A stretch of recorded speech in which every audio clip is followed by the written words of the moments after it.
Les réservistes du Grand Montréal ont désormais un nouveau commandant, alors que le colonel Christian Mercier, qui était en poste depuis 2 ans, vient de remettre les rênes de l'organisation aux mains du colonel Mike Canavan.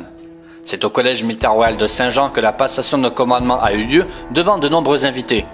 Pas moins de 250 membres de toutes les unités du 34e Groupe Brigade du Canada étaient sur parade et se sont fait inspecter par la brigadier générale Jenny Carignan, commandant de la 2e division du Canada et de la force opérationnelle interarmée Est. Après la signature des parchemins et de la remise du drapeau consacré, c'est en musique que les troupes ont défilé sur le terrain de parade pour se repositionner et dire au revoir au colonel Christian Mercier, qui lui devient désormais commandant adjoint de la 2e division. Londres a nommément accusé le président russe Vladimir Poutine d'être responsable de l'attaque au Novichok perpétrée en mars contre un ex-espion russe, Sergei Skripal, et de sa fille Yulia le 4 mars, avant une réunion au Conseil de sécurité de l'ONU sur cette affaire à l'origine d'une grave crise diplomatique avec Moscou. La première ministre britannique Theresa May avait accusé peu auparavant le renseignement militaire russe d'être à l'origine de l'empoisonnement avec ce puissant agent mis au point par l'Union soviétique. L'aviation russe et les forces loyalistes du régime de Bachar al-Assad ont entamé ce week-end le pilonnage de la province d'Idleb, ultime bastion insurgé dans la Syrie en guerre, un prélude attendu à une offensive terrestre qui fait craindre une nouvelle catastrophe humanitaire. Ces bombardements constituent une escalade alors que le régime de Bachar al-Assad et son allié russe menacent depuis des mois de lancer une opération d'envergure contre cette province du nord-ouest du pays, limitrophe de la Turquie, pays qui soutient les rebelles. Du 10 au 21 septembre, près de 150 scientifiques et techniciens des 5 pays membres des Five Eyes et une centaine de militaires provenant de la compagnie B du 3e bataillon royal 22e régiment vont tester une cinquantaine de nouvelles technologies variées à Montréal. Au cours de la prochaine semaine, les militaires seront déployés sur plusieurs sites à Montréal où ils pourront alors utiliser les différentes technologies.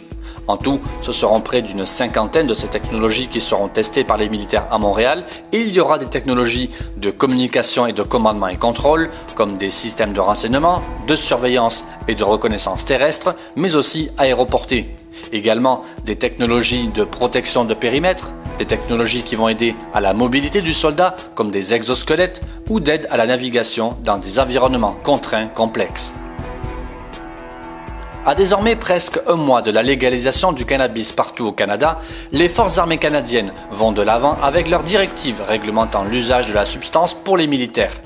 Les interdictions seront nombreuses, notamment pour ceux en exercice, en opération ou en formation, à bord d'aéronefs, de navires ou de véhicules.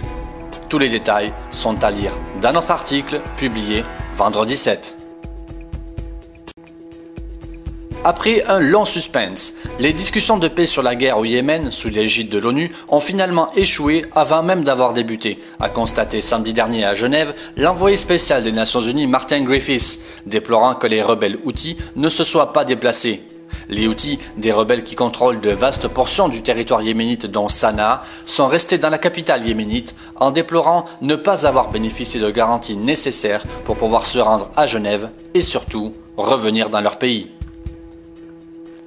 Des milliers de soldats, suivis par l'artillerie et des chars, ont défilé à Pyongyang dimanche pour célébrer le 70e anniversaire de la Corée du Nord. Le dirigeant nord-coréen Kim Jong-un a préféré témoigner de son amitié avec la Chine, levant la main de l'émissaire du président Xi Jinping au moment où il saluait la foule après la parade.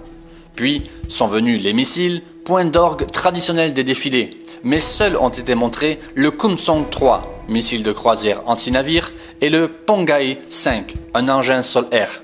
Il n'y avait donc aucun signe des Hwasong 14 et 15, missiles capables d'atteindre le territoire continental des États-Unis et qui changèrent la donne stratégique lorsqu'ils furent testés l'année dernière. La Corée du Nord s'est donc abstenue de montrer ses missiles balistiques intercontinentaux.